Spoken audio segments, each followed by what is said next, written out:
Boa noite, ouvintes. Bem-vindo ao podcast Tributário Hoje. Eu sou Luiz Cubidio, CEO da Cortex Créditos Tributários. No episódio de hoje, vamos explorar as últimas atualizações importantes no mundo tributário, desde uma decisão crucial no Supremo Tribunal Federal sobre o PIS e COFINS, até as novidades na reforma tributária e mudanças na Receita Federal. Antes, eu gostaria de lembrar vocês de seguir as Cortex nas suas redes sociais, se inscrever no nosso canal do YouTube e também visitar o nosso site que é cortex.com.br. Vamos à primeira notícia.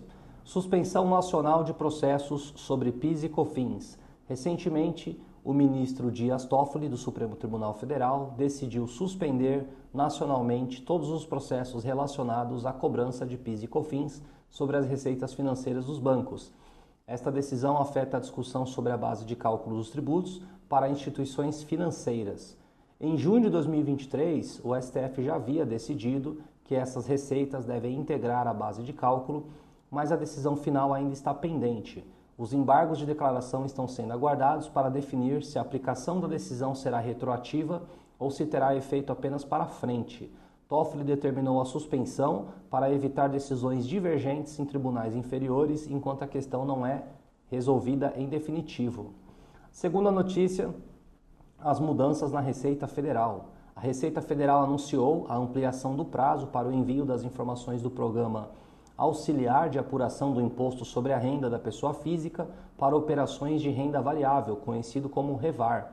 Agora, o prazo foi estendido até dezembro de 2024 para ajudar os contribuintes a se adaptarem ao novo sistema. O REVAR será a ferramenta oficial para calcular o imposto sobre renda variável e a Receita Federal está trabalhando para que o sistema esteja totalmente operacional para todos os contribuintes no início de 2025. Terceira notícia, reforma tributária e impactos no setor de TI. A reforma tributária, promulgada em dezembro de 2023, está em processo de regulamentação no Senado. A primeira regulamentação está sendo discutida e pode ter um impacto significativo nos preços, com estimativas de aumento de até R$ 20 nas contas de internet. Representantes do setor de tecnologia da informação alertam que a carga tributária pode subir de 15% a 18%, refletindo no aumento dos custos e, consequentemente, nos preços para o consumidor final. Os profissionais do setor de TI pedem a inclusão de emendas que permitam o aproveitamento de créditos relacionados à mão de obra, que é um dos principais custos para o setor. A falta desse benefício pode limitar a competitividade do setor de TI. Quarta notícia, as divergências e reflexões sobre a reforma tributária. Durante uma audiência pública na Comissão de Assuntos Econômicos, diversos setores discutiram os impactos na reforma tributária. Enquanto alguns argumentam que a reforma simplificará a tributação e reduzirá a complexidade, outros temem que a inclusão de muitos setores na lista de beneficiados possa tornar o sistema ainda mais complicado. O auditor fiscal da Receita Federal, Marcos Flores, alertou sobre os riscos de criar uma série de regimes especiais que poderiam complicar ainda mais o sistema tributário. Quinta notícia, o STJ decide sobre contribuições previdenciárias. Uma recente decisão do Superior Tribunal de Justiça, o STJ, tem grande impacto para as empresas. O STJ decidiu que o Vale Transporte, Vale Refeição, Plano de Assistência à Saúde e o Imposto de Renda Retido na Fonte, o IRRF, integram a contribuição previdenciária. O julgamento envolveu vários recursos especiais e reafirmou que esses valores descontados na folha de pagamento dos trabalhadores não alteram a base de cálculo da contribuição previdenciária patronal, do seguro de acidente do trabalho, o SAT, e das contribuições de terceiros. A tese fixada pelo STJ é clara.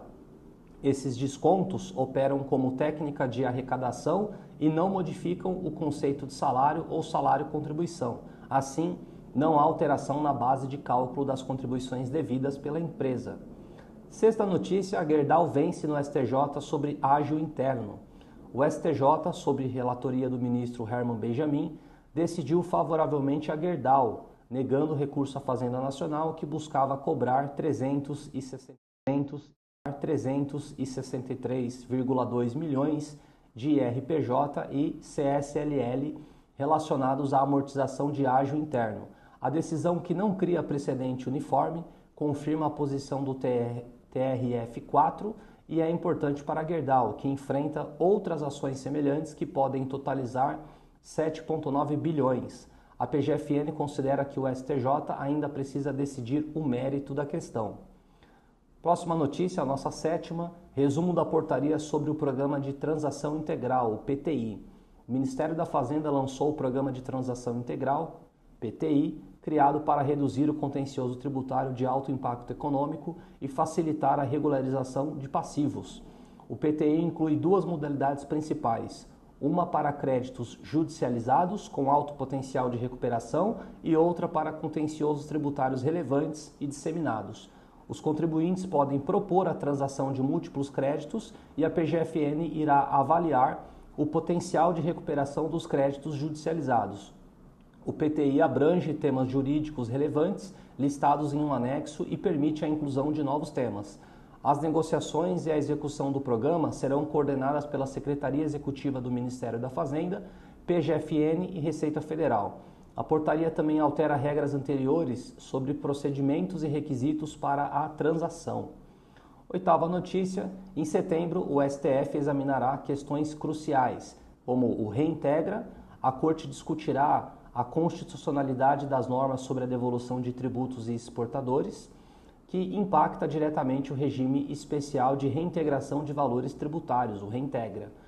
Temos aí o Fundo Rural, será analisada a exigência de contribuição previdenciária sobre a receita bruta para empregadores rurais, substituindo a contribuição sobre a folha de salários.